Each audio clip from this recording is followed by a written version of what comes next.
So, Susie, what are we talking about this week? Well, you know, a few weeks ago, we asked out for any ideas, and we had quite a lot of people say, podcasting equipment, what do you use? So we'll start with our professional setup that we use here. We use Rode equipment. So if I start with a mic, this is their pod mic.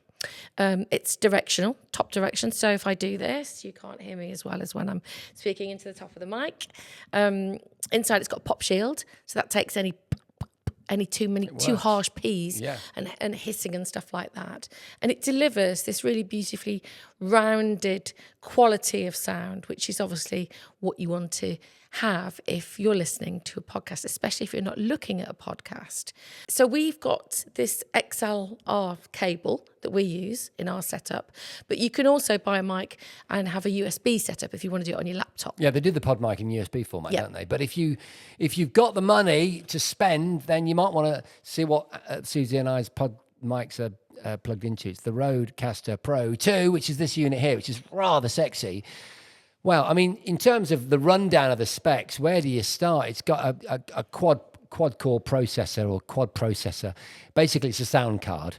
And so you can plug that thing in via USB if you want into your laptop, and then you can configure it using software. Or you can do what we do, which is really cool, which you can use it standalone with an SD card plugged into the back. And we record everything that we say on a tiny SD card. Or you could use one of the two USB-C ports on the Rodecaster Pro 2 to whack in like a solid state drive and record it all on there. So that gives you a really good, reassuring, option for recording all of your content. So you could, if you wanted to, plug it into your laptop, control it on the laptop, record what you're doing on the laptop, and record it to your SD card. And I'm guessing, but then and then you could possibly even record it simultaneously as a third recording on your solid state drive. I don't know for sure that you can do that. All I'm saying to you, you've got lots of options. Options include Bluetooth connectivity. You could do phone calls like they do on the radio, and connect your phone via Bluetooth and get the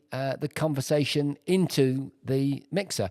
Talk about the mixer, you've got a range of different channels so that you can control inputs from multiple guests on up to 4 microphones locally, and some of the other inputs.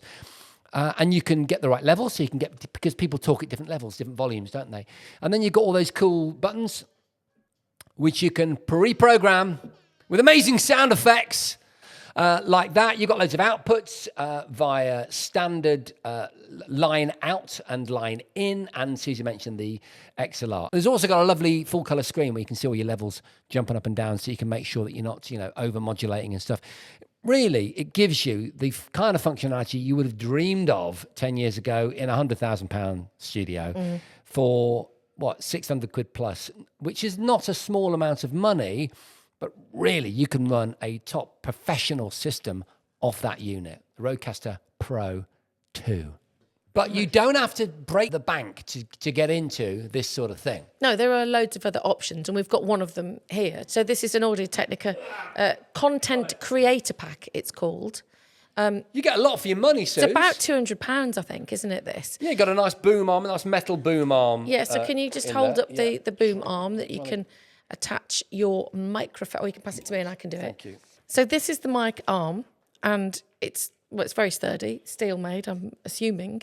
It's not dissimilar really to what we've got it's not on the table, is it? So it's sprung. It's going to hold the microphone in position, so you can put it towards your mouth or push it away. And the microphone that it's holding is a condenser microphone, a cardioid. I notice it's got an external pop shield on it. Yes, so the internal one that you mentioned with the pod mics is replaced by an external shield there that should do something to reduce those hisses and those pops.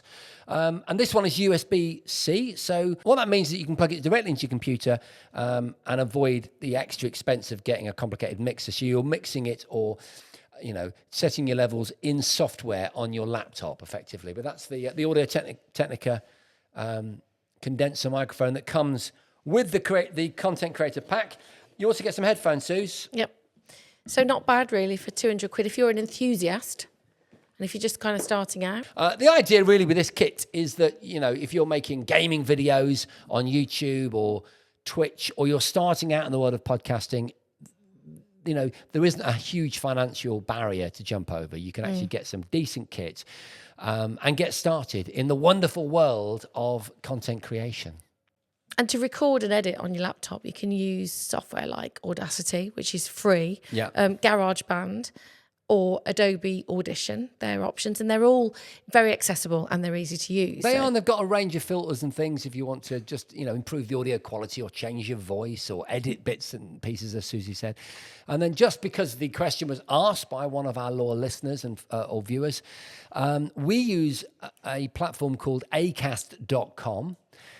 Costs around $25 a month. For distribution. Yeah. So we distribute to multiple platforms, don't we, Susie? Spotify, Apple, Google, etc., all at once. And of course, that platform also offers you the possibility, should you be successful enough and gain a significant audience, to monetize your creation. So there you go. That is the full answer to the question. I hope that we've answered your question and also inspired some of you that might want to get into the art of content creation and podcasting and all the rest of it.